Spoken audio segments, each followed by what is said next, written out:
dreams very vividly does remember his. There are components of memory.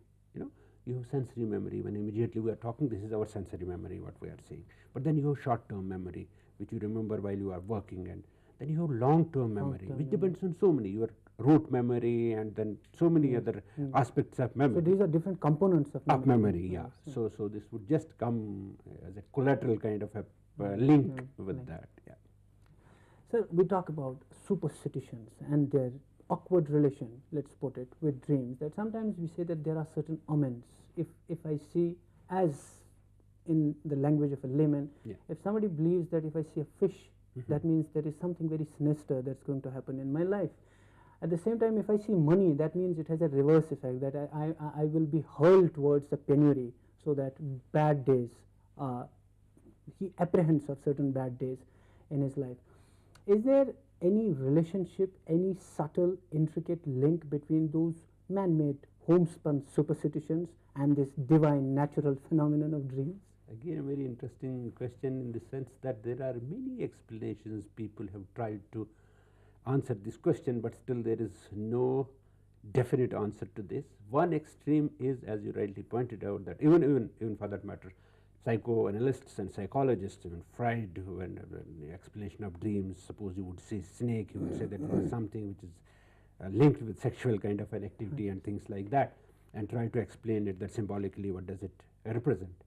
But if you go to another extreme, on the people who try to explain it on the basis of biology or even on rational kind of they say that many a times on the basis of your circadian rhythm, the clock, inner clock, sometimes some people say that I am in good mood, other people say that I am not so with that energy which I used to have. They say that this is a state of, this speaks a state of your brain, your mind and body, whole body. So when you are in that state, when you feel that you lack that energy, this is the state when you would be even dreaming about certain negative things, and when you are awake, this is the state or the stage when you are prone more to accidents, and you are not so alert.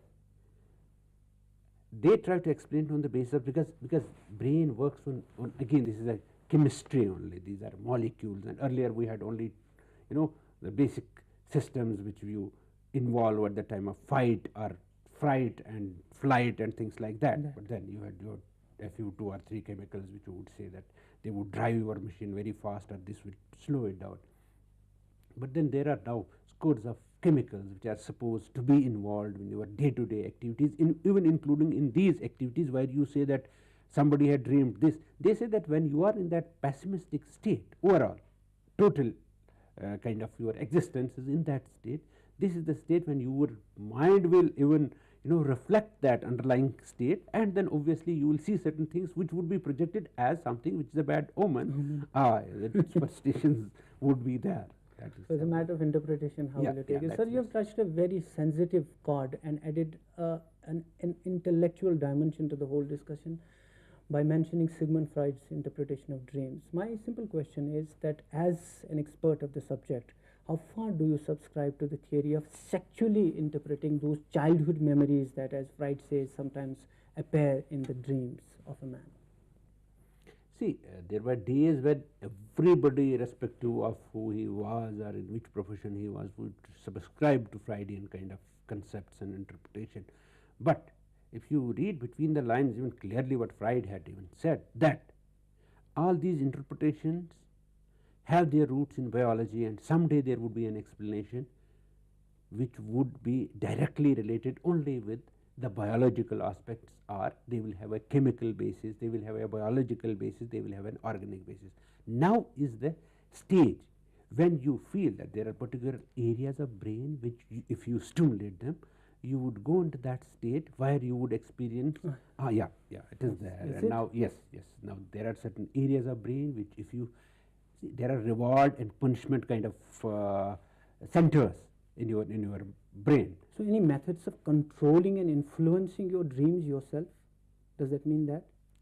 Yeah, this is one of the interpretations, or this is one of the you can say benefits of understanding or discussing or debating about all these aspects, what you said, is that hypnotherapy is supposed to be one of the significant tools, and even self hypnosis is used when you talk about these stresses, when you talk about getting into a balance and tuning your inner clock and all those things. Yes, hypnotherapy and hypnosis and something going into a deep state of relaxation. Sometimes some people do, claim or project that this hypnotherapy can provide your body a restful state just within few minutes, 2 minutes, 3 minutes, which might be equivalent to 2 hours or 3 hours of deep sleep and relaxation. So when you consider it in that respect, and then again when you go to the biological, because simultaneously these are the two phases. Now we are at the stage where we say that neither that extreme nor this extreme will explain everything. So the phases of the two faces of the same coin, one would be the psychological, as you said, another would be the biological part of it.